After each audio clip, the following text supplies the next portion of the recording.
Welcome back. I've been away work. I've been trying to set up Patreon. I did a video about it. It's about 2 minutes long. I'll put a link to it up there. Let's get started with my new video series called NHL Team Off-Season Grades. I'm going to start with the Toronto Maple Leafs because I know them best, so I'm not going alphabetically or reverse alphabetically or anything like that. Let's get going, shall we? Now, starting with the key arrivals, beginning with defense, TJ Brodie. Finally, someone to play with Morgan Rielly. Oh my God, it's been Hainsey, it's Ceci, it's been Phaneuf, it's been Barry. It's just been a turnstile of players who weren't just a good fit for him. I mean, he had 26 points last season. You know, he went through a foot injury and stuff.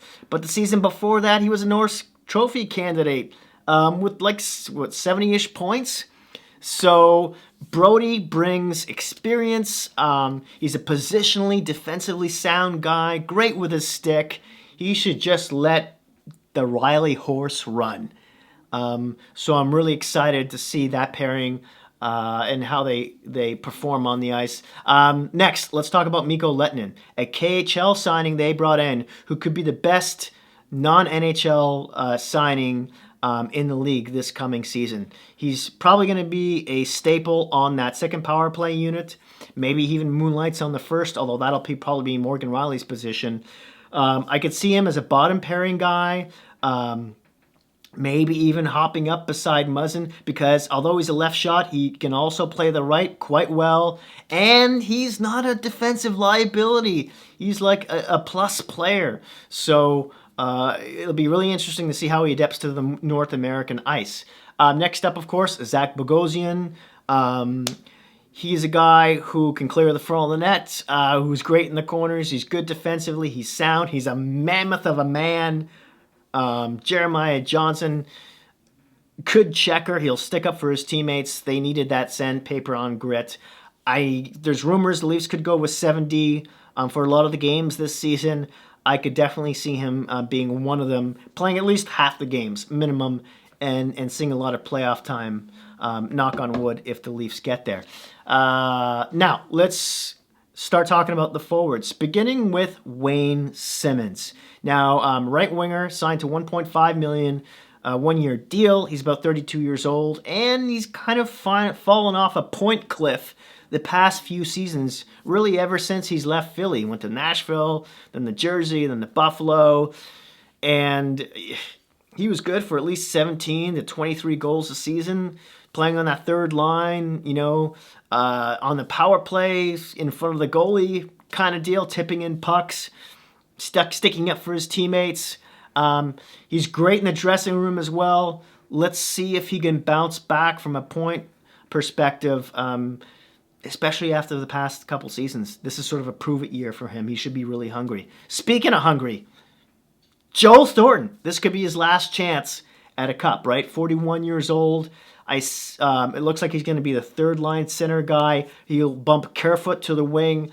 We'll see who plays on the other side, be it, Simmons or Barabanov or Vesey. So that'll be interesting to see who pairs up there. Thornton can't really skate that fast anymore, but he's a great playmaker, as we all know. He'll be on that second power play unit, maybe even moonlight on the first as well. I can see him bumped up as a winger up to the top six, depending on, in the last 6 or so minutes of a game, if the Leafs really need a goal. Next up, Jimmy Vesey. I mentioned him. Had 217 and a 16-goal season for the Rangers, and then just sort of fell off another point cliff with the Sabres there. But his plus-minus improved, and he's sort of found this different gear to his game, more of a tough guy to play against, hard-checking individual. Don't forget, he's like 6'3" or something, and just over 200 pounds. So this is his sort of prove-it season as well, to show everybody he could still play and put up points too. Next, I did mention we signed him for 1 year, $900K, right? Cheap deal, great deal. Then we have Alexander Barabanov, one of the first off-season signings the Leafs had almost a year ago or so, I want to say now. He's a 5'10" tank, thick individual who's really fast on his feet, great in the corners, good playmaker. Doesn't have the greatest shot though, but he's good, when playing in tight, a playoff kind of guy. I'm not sure he cracks the lineup. He probably at least starts, I would say, on the fourth line. But I would say he's one of those top three guys. If any winger goes down, he's probably got first dibs, one of them, to jump in. And then last but least here, I want to talk about Aaron Dell, the goaltender, former San Jose Shark. They signed him to 1 year, $800K. He's going to be a third string goalie, right? I mean, in his mind, he's going to try and take that position from Campbell, because Anderson, of course, is their number one. But that's a pretty deep goaltending trio there. Aaron Dell had a .907 save percentage last season with the San Jose Sharks. Martin Jones had below .900 the past 2 seasons. I know the last half of last season, they got rid of their goaltending coach and brought in former San Jose goalie Nabokov to be the coach, and he helped improve their game a bit. So we'll see. Hutchinson also re-signed with the Leafs after being a UFA, after they traded to him to Colorado, where he played those last 2 games in the playoffs, if you don't remember that, against Dallas. And he didn't do too bad, right? Let's move on. Let's talk about key departures really quickly here. Kapanen was traded to the Penguins for a first rounder, and Hollander, a high prospect. Super deal. Andreas Johnson, left winger. They traded to New Jersey for practically nothing. It was more of a cash dump. He was making around $3 million a year. They got Joey Anderson back, who is probably going to play most of the season, at least the first season in the AHL. They re-signed him to 3 more seasons on the first year as a 2-way deal. He's kind of a Zach Hyman light. So, again, injuries, he might have a shot to step in there at some point. Tyson Barrie signed with Edmonton, a right-shot defenseman, much better fit there. Should make their deadly power play even better. He wasn't a fit here in Toronto from the get-go, really. Cody Ceci signed with the Pittsburgh Penguins. Wow. They go from buying out and signing Jack Johnson to signing Cody Ceci. Oh boy. Yeah. So Ceci wasn't that bad, but I mean, he's a third pairing guy at best. More of a seventh guy, really, right? He just has the tendency to cough up the puck at the worst times. Kyle Clifford, who Toronto wanted to re-sign. The left winger was playing fourth line minutes, one of the toughest guys in the league. But if they signed him, they would have had to give the Kings a second rounder instead of a third as part of a trade, which also brought in Campbell the other way too. And Simmons kind of fills that spot now and has more offensive potential anyways. But you could arguably, of course, say Clifford is tougher.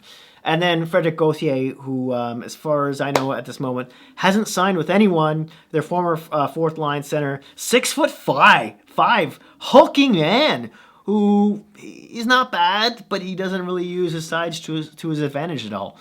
And then when it comes to the guys they re-signed, Ilya Mikheyev, who was really good in the top 6 on that Tavares line. He lacerated his wrist. It wasn't the same when he came back for the playoffs. But I could see him capable of a 20-goal season. They re-signed him to 2 years, $1.64 million.